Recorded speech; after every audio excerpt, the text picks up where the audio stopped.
Два гордеца. Бывает в жизни так.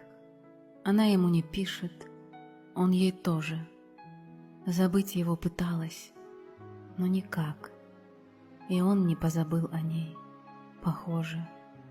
На фото, размещаемых в сетях, друг другу врут, что все у них в порядке, а в сердце страх, безумный дикий страх, что дарит поцелуй кому-то сладкий. Есть те, кто ее любит, отвлекают, в таких она пытается забыться, а вот мурашек нет, не пробегают. Как было с ним, уже не повторится. Он тоже пишет девушкам, и много, понравившимся, назначает встречи, вновь убеждаясь, что его дорога с той, о которой мысли каждый вечер. И каждый раз она заходит в сеть и, как дитя, надеется на чудо.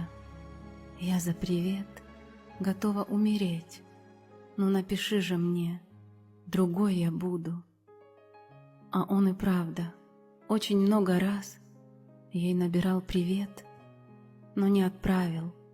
Душа кричала: не хватает нас, всего себя в тебе одной оставил. И день за днем, неделя за неделей скользит по окнам осени слеза.